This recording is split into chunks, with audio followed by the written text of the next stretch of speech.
তার ব্যবস্থা করবেন মহোদয়। ধন্যবাদ, নমস্কার। জয় হিন্দ, জয় Bangla. Naga Raju ji, thank you. Shri B Naga Raju जी।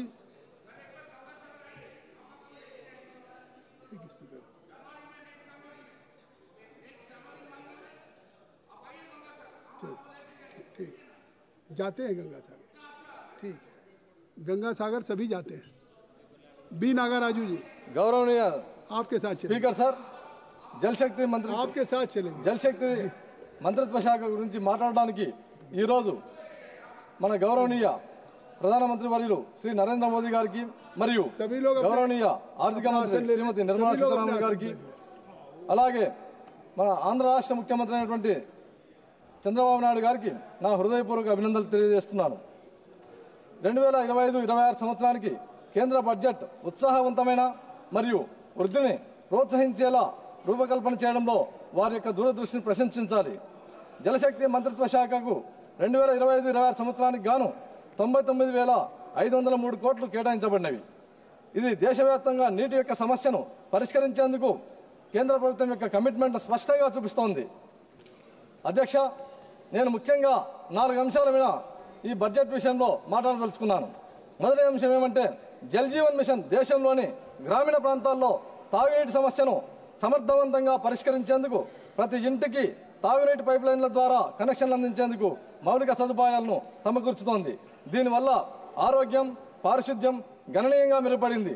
జాతీయ స్థాయిలో అమలు వేగంగా జరుగుతుంటే గత ప్రభుత్వంలో ఆంధ్రప్రదేశ్లో కవరేజీలో జాతీయ సగటును అందుకోలేకపోయింది. గత ప్రభుత్వం చేసినటువంటి నిర్వాహకం వలన చాలా అంధకారం అయిపోయింది. అయితే ఈ మిషన్ను 2028 వరకు పొడిగించడం వల్ల మరియు బడ్జెట్ను 67,000 కోట్లకు పెంచడం గమనార్హం ఈ బడ్జెట్లో. దీంతో ఆంధ్రప్రదేశ్ రాష్ట్రంలో అగ్రగామిగా ఎదగడానికి బలం చేకూరుతుంది. ఇకపోతే రెండవ అంశం అధ్యక్ష, ప్రధానమంత్రి కృషి సంచాయ్ యోజన PMKSY ద్వారా దేశవ్యాప్తంగా సాగునీటి మౌలిక సదుపాయాలు బలపరిచారు. కానీ ఆంధ్రప్రదేశ్లో ఆమోదం పొందినటువంటి 8 ప్రాజెక్టులో ఈ రోజు వరకు 1 ప్రాజెక్టు మాత్రమే కంప్లీట్ అయింది అధ్యక్ష. కేంద్ర సహాయంగా 53 కోట్ల రూపాయలు మంజూరు చేయబడినా కూడా 2019-2020 నుండి ఈ రోజు వరకు 1 రూపాయి కూడా నిధులు మాకు శాంక్షన్ కాలేదు అధ్యక్ష.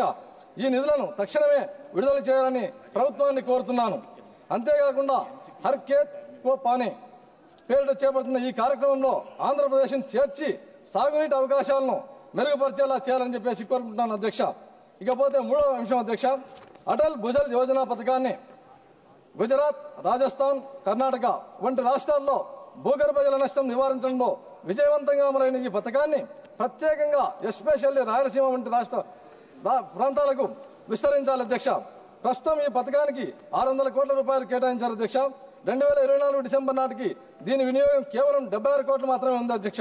కాబట్టి ఈ నిధులను సాధ్యమైన తొందరగా విడుదల చేసి భూగర్భ జల సంరక్షణకు ప్రజాప్రాతినిధ్యం పెంచాలని కోరుతున్నాను అధ్యక్ష.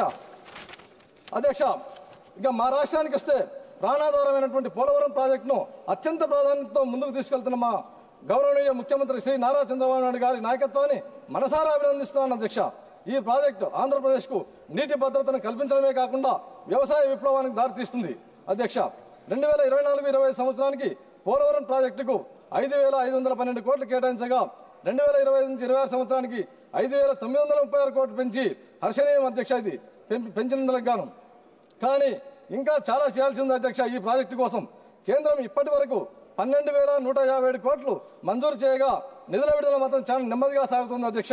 ప్రాజెక్టు ఆలస్యం కాకుండా వీలైనంత తొందరగా నిధులను విడుదల చేయాలని చెప్పేసి కోరుతూ ప్రభుత్వాన్ని కోరుతున్నాను అధ్యక్ష. పోలవరం పూర్తి అయితే ఇది లక్షలాది రైతులకు సాగునీటిని అందించి వ్యవసాయ ఉత్పత్తిని పెంచుతుంది అధ్యక్ష.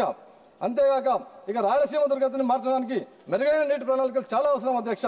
నానాటికి నీటి కొరత పెరుగుతుండటంతో వేలాది కుటుంబాలు వలస వెళ్లాల్సి వస్తుంది అధ్యక్ష. ఈ రాయలసీమ ప్రాంతంలో ఈ ప్రాంతంలో కేవలం 25% మాత్రమే వ్యవసాయ భూమికి సాగునీరు అందుతుంది అధ్యక్ష. మిగిలిన రైతులు వర్షాధారంపై ఆధారపడాల్సినటువంటి పరిస్థితి ఆధారపడింది అధ్యక్ష. ఈ సమస్యకు దీర్ఘకాలిక పరిష్కారంగా పోలవరం టు బనకచెర్ల నదుల అనుసంధాన ప్రాజెక్టును రూపకల్పన చేశారు అధ్యక్ష. ఆంధ్రప్రదేశ్ గవర్నమెంట్ లో వికసిత్ భారత్ 2047 ఏ విధంగా అయితే నరేంద్ర మోదీ గారు లక్ష్యంగా పెట్టుకున్నారో అందులో భాగంగా స్వర్ణాంధ్రప్రదేశ్ లక్ష్యంగా 2047 రూపకల్పనలో భాగంగా మా గౌరవనీయ ముఖ్యమంత్రి వర్యులు నారా చంద్రబాబు నాయుడు గారు నదుల అనుసంధానంలో భాగంగా గోదావరి నది జలాలను కృష్ణా నది జలాలను పెన్నా నదికి ఈ విధంగా నదుల అనుసంధానం చేయాలని చెప్పేసి ఒక బృహత్తర ప్రణాళికను తీసుకున్నారు అధ్యక్ష.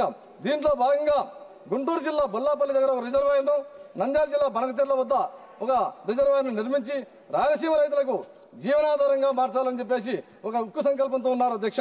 ఈ ప్రాజెక్టు ముఖ్య లక్ష్యం ఏమంటే అధ్యక్ష, వాస్తవంగా 80 లక్షల మందికి తాగునీరు, 7.5 లక్షల ఎకరాలకు సాగునీరు అందే అవకాశం ఉంది అధ్యక్ష. అదనంగా వర్షాకాలంలో 100 రోజుల్లో రోజుకు 2 టీఎంసీల చొప్పున మనం నీటిని సంరక్షించుకునే అవకాశం కూడా ఉంది అధ్యక్ష. ఈ భారీ ప్రాజెక్టుకు 80,112 కోట్లు ఖర్చు అవుతుంది అధ్యక్ష. అందులో భాగంగా దీనికి ఈ ఖర్చుతో పాటు 40,500 ఎకరాలు సాగు భూమి కావాలా, మరియు 17,000 ఎకరాలు అటవీ భూమి కూడా కావాలి అధ్యక్ష. ఈ ఆర్థిక భారం పూర్తిగా ఆంధ్రప్రదేశ్ ప్రభుత్వం మోయడం సాధ్యపడదు అధ్యక్ష.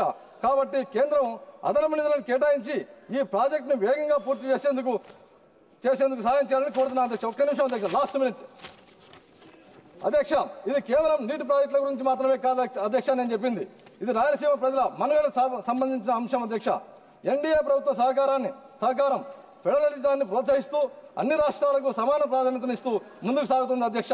మన గౌరవనీయ ప్రధానమంత్రి శ్రీ నరేంద్ర మోదీ గారి నాయకత్వంలో ఈ ప్రాజెక్టు తగిన ప్రాధాన్యత దక్కుతుందని నాకు పూర్తిగా విశ్వాసం ఉంది అధ్యక్ష.